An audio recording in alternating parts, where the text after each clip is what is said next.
Hello, എങ്ങോട്ടാ ഭാവിയിലെ MLA മന്ത്രിയും? വാ, വന്ന് ചായ കുടിച്ചിട്ട് പോവാം. വാ. അയ്യയ്യ വേണ്ട, വെറുതെ ചൊറ വിട്ടാ അല്ല കടക്കുന്ന പോണ്ടനി. ഇവിടെ പോയില്ലെങ്കിൽ അതിലും വലിയ കോയിപ്പേനാവും. ആള് മഹാപകട. എന്നാ 2 ചായ കുടിക്കാം. ആരായി നിൽക്കുന്നത്? അല്ല പിന്നെ എന്തായി മുഖത്തൊരു തേജസ്? ഇങ്ങനത്തെ ഒരാൾ നമ്മളെ പഞ്ചായത്തിലുണ്ടോ? പ്രഭ്യല്ലേ കാണുന്നേ?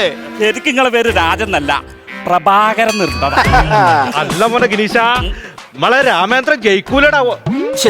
എന്താ അങ്ങനെ ഒരു ചോദ്യം? 60,000-നും 1,00,000-നും ഇടയിലുള്ള വോട്ടിന്റെ ഭൂരിപക്ഷത്തിൽ രാമേന്ദ്രൻ ജയിച്ചിരിക്കും. ഇല്ലെങ്കിൽ എന്റെ ഇടത്തെ പാത്ത മീശയും വലത്തെ പാത്ത മീശയും ഞാനങ്ങ് പഠിച്ചാലും. എന്റെ ക്ലീൻ ഷവയും പോട്ടെ നോക്കി ഞാനീ മീശ. അല്ലടോ, എക്സിറ്റ് പോളിലും പലതും അല്ലേ പറയുന്നേ? എന്റെ രാജേട്ട അപ്പോൾ അങ്ങനെ പല വർത്താനം പറയാൻ നോക്കിട്ട് കാര്യമില്ല. വെള്ളം കുടിച്ച് അടക്കുന്നവരൊക്കെ പറയുന്ന നോക്കിട്ട് അടക്കുക. അതെ ഇനുഷേ, ആ ചെലവിന്റെ കണക്ക് നോക്കാം. ഇലക്ഷൻ പ്രചരണത്തിന് പാർട്ടി പാരഡി സോങ് എഴുതിയ വകയിൽ പാർട്ടിക്ക് ചിലവായത് 4,30,000 അത്ര ചിലവുണ്ട്. കാര്യമാണേ. പിന്നെ സുതാര്യം, കൃത്യമായിട്ട് സുതാര്യമാണ്. അല്ല മോനെ, ഇത്രയും പൈസക്ക് പാട്ട് എഴുതിയാതി നാദൃശ്യ. Thank you. ബാദുഷ.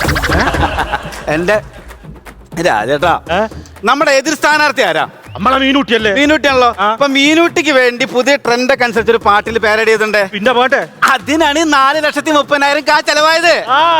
അങ്ങനെയാണെങ്കിൽ ആ പാട്ട് രാജേട്ടൻ ഒന്ന് കേക്കട്ടെ. നോക്കിക്കോ, കേട്ടോ. തട്ടിപ്പും വെട്ടിപ്പുമായി നടക്കുന്ന പെണ്ണ മീനൂട്ടി, അവളുടെ കാര്യം കണ്ട് നോക്കിയിട്ടൊന്നും കാര്യമില്ല. ഇവൾക്ക് വോട്ട് ചെയ്ത നാട്ടാർക്ക് നട്ടപ്രാന്ത്.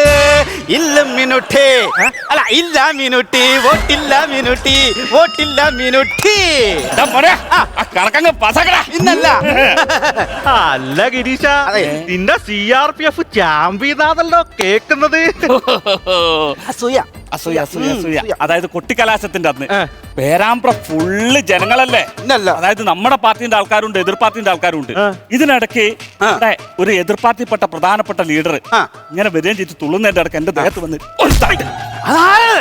വോട്ടറാ ഇലക്ഷൻ കഴിഞ്ഞില്ല, ഇനി അതിന്റെ പുറകെ പോയിട്ട് വെറുതെ കച്ചറുണ്ടാക്കണം. അതും കഴിഞ്ഞ് വീണ്ടും ഞാനും എന്റെ പിള്ളേർ കളിക്കുന്നതിന്റെ ഇടയ്ക്ക് ഇവൻ വീണ്ടും വരികയും ചെയ്തിട്ട് എന്റെ തോളത്ത് ഞാൻ പറഞ്ഞു കളിക്കല്ലേ ബാല, വെറുതെ പ്രശ്നം ഉണ്ടാവും. ഇത് കഴിഞ്ഞ് കൊടിപറിച്ചുള്ള അടിയ.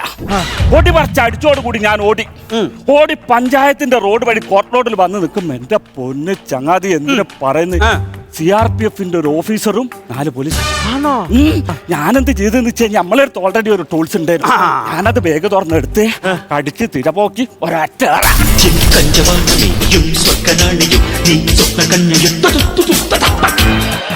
പൊന്നു രാജേട്ട, ഏതോ ഒരു ദുർബല നിമിഷത്തിൽ ഒരു ഓഫീസറിന്റെ മുഖഛായ നിങ്ങളുടെ മുഖത്ത് എനിക്ക് വന്നുപോയി. ഞാനൊരു ഛായ നിനക്ക് തന്നും പോയി. ആ പോസ്റ്റൽ വോട്ട് കൃത്യമായിട്ട് പോൾ ചെയ്തിട്ടില്ല, പാർട്ടിക്ക് നഷ്ടമാണ്. അല്ല, എനിക്കൊരു ആശങ്ക ഉണ്ട്. എന്താ മോനെ ഈ പോസ്റ്റൽ വോട്ട്? എനക്കൊന്നും മനസ്സിലായിട്ടല്ലത്. രാജേട്ടാ, പോസ്റ്റൽ വോട്ട് എന്ന് പറഞ്ഞാൽ പ്രത്യേകിച്ചൊന്നുമില്ല. പോസ്റ്റൽ ഡിപ്പാർട്ട്മെന്റിൽ ജോലി ചെയ്യുന്ന ആൾക്കാർക്കാണ് പോസ്റ്റൽ വോട്ട്.